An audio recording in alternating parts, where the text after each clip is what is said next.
Restez connectés et écoutez Radio Afrique Santé. Votre santé, notre priorité. Santé de la mère, santé de l'enfant.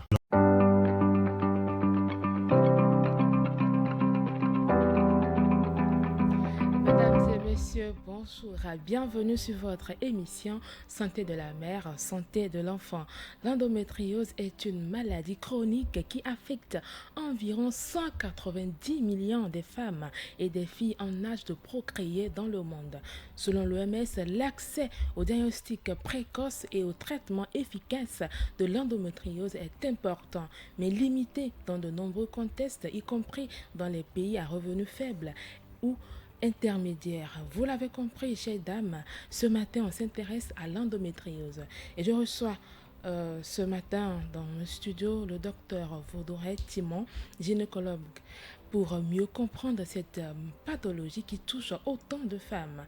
Alors, installez-vous confortablement pour suivre avec attention cette émission. Docteur Timon Vaudouret, bonjour. Bonjour madame. Comment allez-vous? Je vais très bien. Merci d'avoir accepté notre invitation. Le plaisir est pour moi. Alors, déjà, on va rentrer dans le vif du sujet. Ma première question, comme tout le monde, c'est déjà de savoir qu'est-ce que l'endométriose? L'endométriose est une maladie qui se caractérise par la présence de cellules de la muqueuse de l'utérus en dehors de sa situation normale, qui est la cavité utérine. Donc, toutes les fois que cette muqueuse utérine va se retrouver en situation, en langage médical, nous on dit situation ectopique, on parlera d'endométriose. Voilà. Est-ce qu'on peut expliquer en français un peu terre à terre pour que tout le monde puisse comprendre? Oui.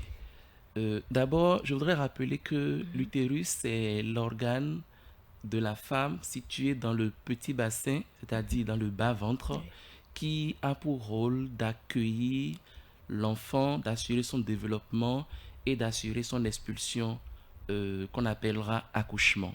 Et cet utérus est constitué à l'intérieur d'une muqueuse. La muqueuse, c'est une membrane qui tapisse l'intérieur de la cavité de l'utérus et qui, au cours du cycle sexuel, va croître sous l'effet des hormones. Donc ça s'épaissit pour pouvoir accueillir un fœtus, un embryon qui va se développer, devenir l'enfant. Donc ça croît sous l'effet des hormones au cours du cycle et en fin de cycle, avec la chute du taux des hormones, ça va se desquamer, s'arracher et s'écouler avec du sang et c'est ce qu'on appelle la menstruation. Mais chez certaines femmes, il peut arriver que une partie de cette muqueuse se retrouve en dehors de la cavité utérine. Ça peut être dans le bas-ventre, ça peut être dans le ventre, ça peut être dans les seins ou ailleurs. La cavité utérine, c'est l'intérieur de l'utérus. Okay. L'utérus, c'est du muscle creux. C'est du muscle avec un creux à l'intérieur. Mais le fond de l'intérieur est tapissé par cette muqueuse-là. Okay. Voilà. D'accord, et merci. Déjà, quelles sont les causes de l'endométriose? Parlant de l'endométriose, on n'a pas, sur le plan scientifique, identifié de cause claire pour dire que voilà, telle cause va entraîner à coup sûr une endométriose. Ce qu'on sait par contre, c'est des facteurs de risque ou des facteurs favorisant l'apparition de l'endométriose. Mais avant de parler de ça, je vais faire un petit rappel sur les mécanismes qui peuvent conduire à l'installation d'une endométriose. Et de par ces mécanismes, on peut déduire aisément les facteurs de risque en question. Donc le premier mécanisme, c'est le reflux de menstrues. Je vais encore faire un petit rappel. Oui. Dans le petit bassin de la femme ou le bas-ventre ou encore le pelvis, je peux utiliser invariablement ces termes, il y a la partie interne de l'appareil génital de la femme. Cette partie interne est constituée par l'utérus, il est unique, il est au milieu et de part et d'autre viennent s'insérer deux trompes, les trompes de Fallope, une droite, une gauche. Les trompes de Fallope, ce sont des tuyaux qui débouchent dans l'utérus et qui assurent le transfert, le passage d'abord des spermatozoïdes, la fécondation et le transfert de l'œuf vers la cavité utérine. Et après les deux trompes, il y a les deux ovaires droite et gauche qui sont les glandes sexuelles de la femme, c'est-à-dire l'équivalent des testicules chez l'homme. Ça, c'est ce qu'il y a dans le bas-ventre. Et à chaque mois, lorsque les femmes ont leur menstru, une partie des menstrues, la grande partie, s'évacue par les voies génitales et saute par le vagin. Mais une partie va refluer en sens inverse, passer dans les trompes pour aller couler dans le ventre, dans le bas-ventre. D'accord?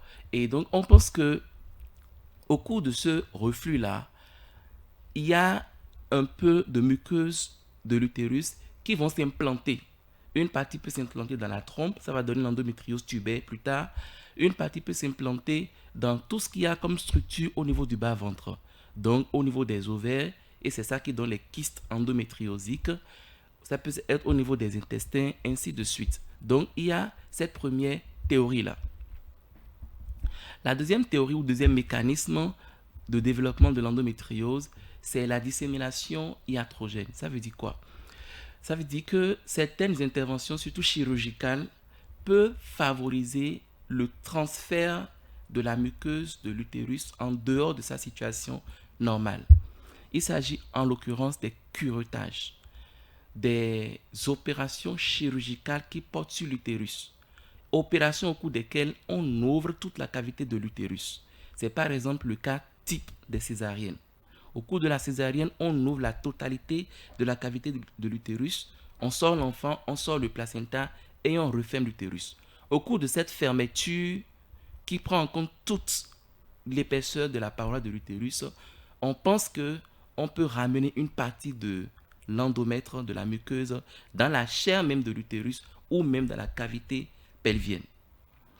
C'est la même chose qui se passe au cours des myomectomies lors desquelles on ouvre la totalité de l'utérus. Toutes les fois qu'on opère l'utérus et qu'on ouvre en totalité la cavité, il y a le risque de transférer de façon involontaire une partie de la muqueuse en dehors de sa position normale, soit dans la chair même de l'utérus, on parlera d'adénomyose, ou soit au niveau des organes du petit bassin. Voilà. La dernière théorie, c'est la théorie métastatique. En gros, c'est quoi? C'est qu'on pense qu'il peut arriver que des cellules de la muqueuse de l'utérus passent dans le sang à travers les petits vaisseaux et aillent s'implanter à d'autres endroits à distance de l'utérus. C'est à travers cette théorie-là, ce mécanisme qu'on peut observer les formes exceptionnelles d'endométriose de par leur localisation, par exemple au niveau des poumons, au niveau des seins, au niveau du cerveau. Voilà. Donc, en passant dans le sang, c'est envoyé vers des organes à distance où ça s'implante.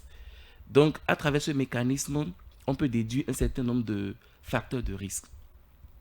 La première catégorie... Avant, si vous permettez de parler des facteurs de risque, vous avez parlé d'endométriose tubaire. Oui. Vous avez également parlé de kyste endométriose. Au niveau de l'ovaire. Oui. Est-ce à dire qu'on a plusieurs types d'endométriose? Oui, il y a plusieurs localisations possibles d'endométriose. Je pourrais y répondre peut-être juste avant de parler des signes, un peu plus tard, si vous souhaitez. D'accord, donc je vous laisse continuer. Ok. Donc, parlant des facteurs de risque, il y a les facteurs de risque liés aux menstruations. Mais avant ceux-là, il y a l'hérédité, la prédisposition génétique. C'est-à-dire qu'on peut hériter de l'endométriose. Je ne dirais pas hériter, mais c'est cela. De façon schématique, terre à terre, c'est cela. On sait par exemple que si vous avez un antécédent familial au premier degré, par exemple, si votre mère a développé l'endométriose, le risque pour ses filles de la développer est multiplié par 5. Donc, il y a cette prédisposition génétique. Ensuite, il y a maintenant les facteurs de risque autres que génétiques. Donc, d'abord, les facteurs de risque liés aux menstruations. La femme, par exemple, qui a eu très tôt ses premières règles, avant 11 ans, est exposée à développer l'endométriose. La femme qui a des menstruations de façon... Avant 11 ans, et pourquoi? Je vais finir de citer les facteurs menstruels et expliquer comment ils interviennent. On y va. On a la femme qui a trop fréquemment ses menstrues, c'est-à-dire elle a un cycle court, moins de 21 jours. Donc, elle a ses menstrues à peine 18-19 jours après, elle a encore ses menstrues et c'est toujours comme ça. Elle a un risque accru de faire une endométriose. La femme qui a des menstruations trop longues et trop abondantes, c'est-à-dire que Au lieu de changer 3 ou 4 ou 5 garnitures tout au plus par jour, elle va en changer 8, 9, 10 fois plus. Donc, elle saigne beaucoup au cours de ses menstrues. Et au lieu de saigner pendant 5-6 jours, elle va saigner pendant 8, 9, 10 voire plus de jours. On appelle ça en langage médical une ménorrhagie. La femme qui a les menstrues trop abondantes et trop longues a un risque accru de faire une endométriose. Donc, c'est les 3 principaux facteurs menstruels. Comment ça s'explique? Nous avons dit tout à l'heure que nous avons parlé du mécanisme de reflux menstruel.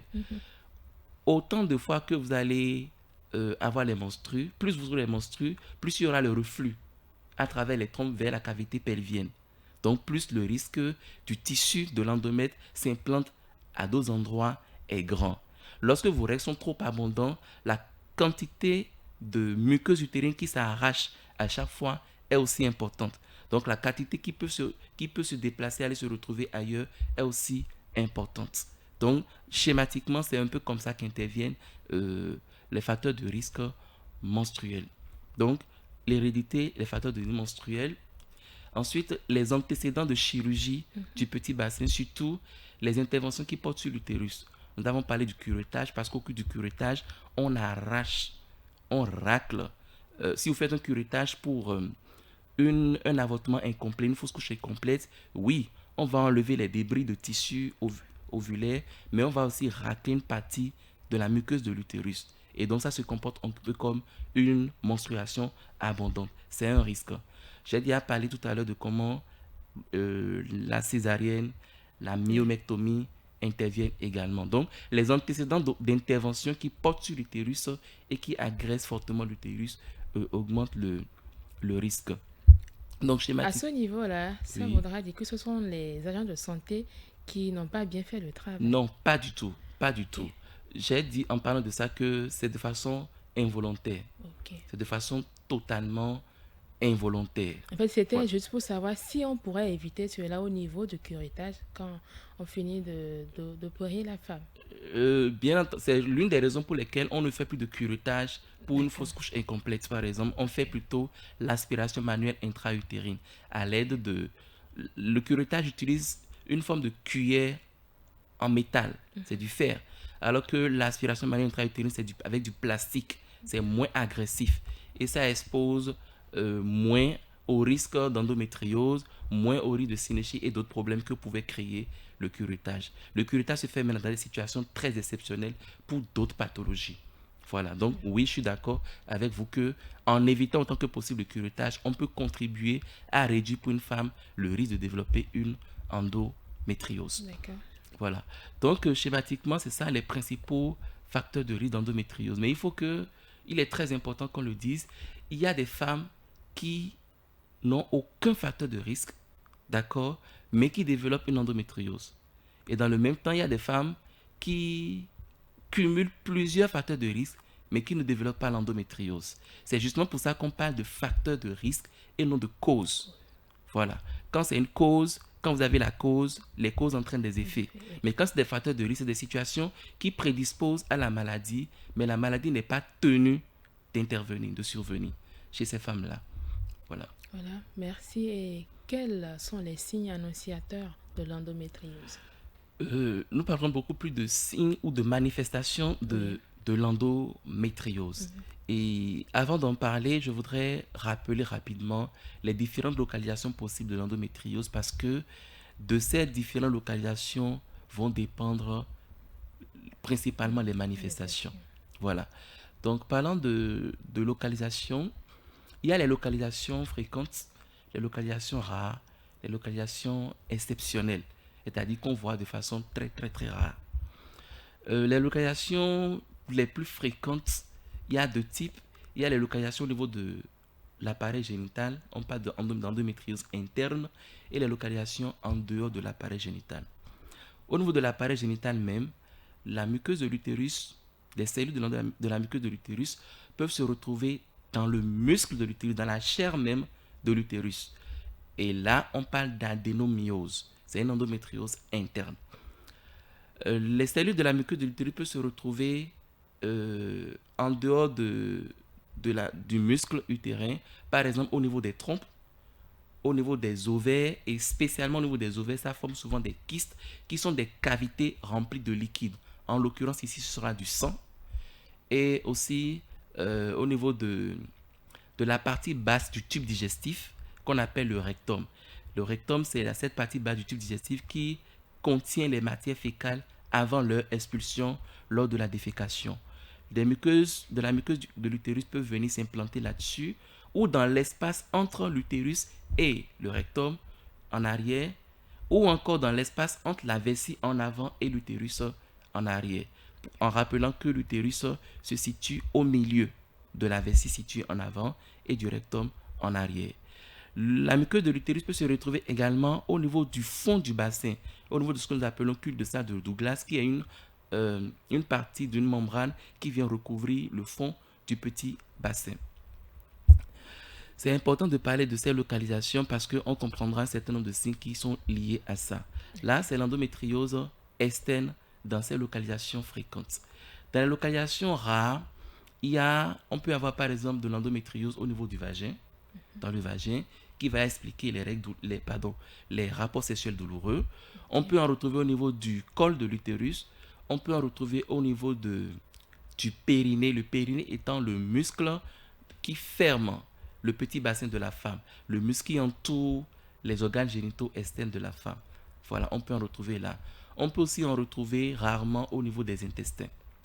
De façon très exceptionnelle, donc extrêmement rare, on peut retrouver, l'endométriose peut se localiser au niveau des seins et donner des douleurs mammaires intenses lors des menstruations, au niveau des poumons ou des membranes qui entourent les poumons et aussi au niveau du cerveau. Heureusement, ce sont des localisations... Au niveau du cerveau. Oui, extrêmement rares. Vous pouvez prendre 1 million de personnes qui souffrent d'endométriose avant de trouver une seule personne qui a cette forme. Mais ça existe quand même. Ça existe quand même, voilà. Okay. Et ce qu'il y a, c'est que à chaque endroit que se situent les cellules de la muqueuse de l'utérus, pendant le cycle menstruel, sous l'effet des oestrogènes, lorsque la muqueuse de l'utérus s'épaissit dans l'utérus, à ces différents endroits où il y a ces foyers, la muqueuse aussi va s'épaissir. Et pendant les menstruations, tandis que la femme saigne par le vagin, elle va saigner à ces différents endroits. Et le saignement là va s'accompagner de sang, d'eau et aussi de beaucoup d'inflammation. Et c'est l'inflammation qui est responsable de la douleur. Donc, pendant que la femme fait ses règles douloureuses au niveau de l'utérus, partout où il y a ces foyers endométriosiques, elle aura également extrêmement mal. Pour déboucher maintenant sur les manifestations. Les manifestations, il y a d'abord les signes que la femme va ressentir elle-même. Donc, les plaintes qu'elle peut avoir. La toute première plainte dont vous pouvez vous douter, c'est les douleurs. Les douleurs. Je vais les catégoriser, mais leur caractéristique commune, c'est quoi? C'est que ce sont des douleurs qui sont cycliques, qui sont rythmées par les règles. C'est pendant les règles que ça commence.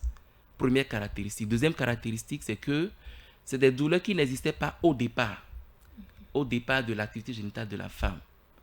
Je vais faire une petite digression, aller en arrière pour dire que quelle est la femme qui peut faire l'endométriose? C'est la femme qui est en période d'activité génitale. C'est-à-dire, elle a déjà eu ses premiers menstrues et elle n'est pas ménopausée. Donc, c'est au cours de la fenêtre procréatrice de la femme qu'elle peut développer une endométriose. Il n'y aura jamais d'endométriose avant la puberté et jamais d'endométriose après la ménopause. Okay. D'accord? Parce que c'est au cours de cette période que la muqueuse utérine est sujette aux variations hormonales. Donc, pour revenir encore sur les caractéristiques des douleurs, la femme, au début de sa vie procréatrice, de sa vie génitale, au début des menstruations, n'avait pas cette douleur. C'est quelques années plus tard que la douleur va commencer par se manifester. Cette douleur, elle sera mensuelle. Elle va accompagner ces menstruations. Et lorsque les menstrues se terminent, quelques jours après, la douleur disparaît. Voilà. Et quels sont les types de douleurs de façon concrète? 3 schématiquement. La toute première, c'est les règles douloureuses. La toute deuxième, c'est les rapports sexuels douloureux qu'on appelle dyspareunie. Et la troisième, c'est les douleurs entre les menstrues qu'on appelle douleurs intermenstruelles. Les règles douloureuses ou dyspareunie ou dysménorrhée, leur caractéristique phare, c'est quoi? elles sont secondaires. C'est-à-dire que la femme, lorsqu'elle avait ses premiers menstrues, au cours des premières années, elle n'avait pas de règles douloureuses. Donc, c'est secondairement apparu. Première chose. Deuxième chose, c'est que ces règles douloureuses ne commencent pas le premier jour des règles. Ça commence après les premiers jours des règles. Si par exemple la femme, elle a 6 jours de règles, premier jour, deuxième jour, elle peut ne pas avoir de douleur. À partir du troisième jour, par exemple, elle va commencer par avoir mal. Et cette douleur peut persister quelques jours après la fin des règles. On appelle ça en langage médical dyspareunie secondaire tardive. Ça, schématiquement, c'est ça. Les dyspareunies, qui sont des douleurs au cours des rapports sexuels, leur caractéristique, c'est que c'est des douleurs lors de la pénétration profonde. Donc, douleur lors de la pénétration profonde, parce que si la femme, elle a son endométriose au niveau du vagin, au niveau du col de l'utérus, au niveau de la muqueuse, de la membrane qui tapisse le fond de la cavité pelvienne, lors du rapport de la pénétration profonde, la tête de la verge vient percuter ces foyers endométriosiques, ce qui réveille la douleur. La douleur peut exister de façon quasi permanente, mais elle est sourde, elle n'est pas importante, elle est parfaitement supportable. Mais lors des rapports sexuels, elle est réveillée, elle est aggravée. Et elle est d'autant plus importante lorsque la femme a ses rapports sexuels pendant les menstrues ou les jours qui suivent la fin des menstrues. C'est extrêmement évocateur de l'endométriose. Les douleurs intermenstruelles dont j'ai parlé, c'est des douleurs qui existeront en dehors des menstrues. C'est lié aux adhérences. Les adhérences, c'est des membranes et des accolements d'organes qui sont liés au saignement dans la cavité abdominale. Quand le saignement a lieu, il faut que l'organisme résorbe le sang. Et lors de ce processus de résorption qui s'accompagne d'inflammation, les organes peuvent s'accoler et entraîner ces douleurs, pas très importantes, mais très inconfortables, qui existent en dehors des menstrues. Ça, c'est ce qui concerne les douleurs. Rarement, certaines femmes auront des douleurs lors de la défécation, lorsque la muqueuse de l'utérus se situe à l'intérieur du rectum, qui est la partie basse du tube digestif qui garde des matières fécales. Et dans cette localisation de l'endométriose, la femme va constater que quand elle est en règle et qu'elle va à la selle, il y a du sang dans ces matières fécales. Lorsque l'endométriose se situe à l'intérieur de la vessie étant la poche qui retient les urines avant leur élimination lors de la miction, lorsqu'elle est en menstrue et qu'elle urine, il y aura du sang dedans. Donc, elle aura des urines sanglantes. On appelle ça hématurie macroscopique. L'élément important, c'est que ça ne se passe que pendant qu'elle est en menstrue. Voilà. Ça, c'est surtout les signes dont la femme va se plaindre. Quand on va l'examiner, on va faire un examen gynécologique, on va lui mettre un spéculum. C'est un dispositif en plastique ou en métal qu'on met dans le vagin pour pouvoir regarder les parois de l'utérus et l'aspect du col. Donc, si elle a des foyers d'endométriose dans le vagin au niveau du col, on peut constater ça sous forme de tissu de couleur, soit c'est de couleur marron, soit c'est de couleur bleutée chez les femmes claires ou blanches. Lorsqu'on va lui faire le toucher vaginal, on va constater que l'utérus n'est pas mobile. C'est difficilement mobile. La femme normale, quand on fait le toucher vaginal et qu'on mobilise son utérus, il est parfaitement mobile.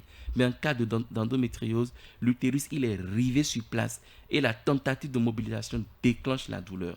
C'est également un signe important d'endométriose pelvienne. Voilà.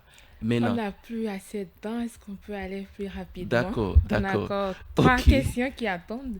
Donc, 2 dernières choses sur les manifestations. Devant ces signes, si elle fait une consultation gynécologique, on va lui faire une échographie pelvienne qui voit surtout les kystes. Mais l'examen phare, il y a 2 examens phares qui permettent vraiment d'affirmer le diagnostic.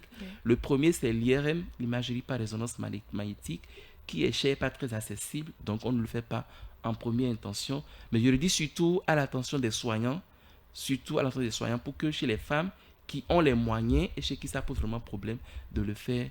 Le deuxième examen, c'est la cœlioscopie, qui est une intervention chirurgicale à ventre fermé. On envoie un tube avec une caméra dans le ventre pour pouvoir voir ce qui se passe. Donc là, on peut voir à l'œil nu les localisations d'endométriose dans le ventre. Et aussi, on peut traiter au cours de cette intervention-là. Voilà les principales manifestations. Merci. On va parler rapidement des complications liées à l'endométriose. Quelles sont les complications liées à l'endométriose? D'accord. On va elles ne sont pas très nombreuses, heureusement, mais la première catégorie de complications, c'est celle liée à la douleur. C'est une douleur au long cours. Elle évolue depuis des années. Elle est persistante. Elle ne cède pas avec les antalgiques habituels et elle perturbe la qualité de vie de la femme. Parlant de perturbations de qualité de vie qui constituent justement les conséquences, c'est des perturbations par exemple scolaires. C'est la jeune fille qui aura des difficultés à suivre les cours pendant qu'elle est en menstruée, absentéisme scolaire avec les conséquences qui vont avec.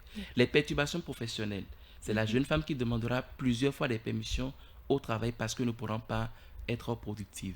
C'est les perturbations dans le couple. J'ai parlé des dyspareunies, douleurs sexuelles lors de la pénétration. Et il y a beaucoup de femmes qui ont la hantise des rapports sexuels, surtout autour des menstrues, parfois même loin des menstrues. Donc vous imaginez tout l'impact que ça peut avoir sur le couple. Dans les pays développés, ça va jusqu'au divorce parfois. L'infidélité d'une part de l'homme et les divorces d'autre part. Et ça peut avoir également un impact sur la psychologie de la femme, les impacts psychosociaux, pouvant aller jusqu'à la dépression. Voilà. Première catégorie de complications. Deuxième catégorie de complications ou de conséquences, c'est l'infertilité. L'endométriose, dans ses formes sévères, est responsable d'infertilité. Et on sait avec certitude qu'il y a une bonne part d'infertilité de la femme qui sont liées en réalité à l'endométriose. Oui. Voilà. Voilà, merci. Rapidement, est-ce qu'on peut prévenir l'endométriose? L'endométriose, si vous avez une prédisposition génétique, vous ne pouvez pas prévenir, pas du tout. Par contre, quelques moyens de prévention vont passer par les gestes qui favorisent ça. Donc, si vous devez subir une césarienne justifiée médicalement, vous n'avez pas le choix, vous aurez vos césariennes. Mais les césariennes de plaisir, de convenance, parce qu'on a peur de la douleur, parce qu'on ne veut pas dilacérer ses voies génitales et tout ça, il faut les éviter. Il faut les éviter par exemple. Le curettage, il faut les éviter. Il faut également éviter ça. Et là, c'est à l'endroit des soignants qui pratiquent les interruptions de grossesse dans les conditions prévues par la loi. Il faut autant que possible utiliser les méthodes médicamenteuses lorsque le terme de la grossesse permet encore d'utiliser une méthode médicamenteuse et bannir complètement l'utilisation du curettage.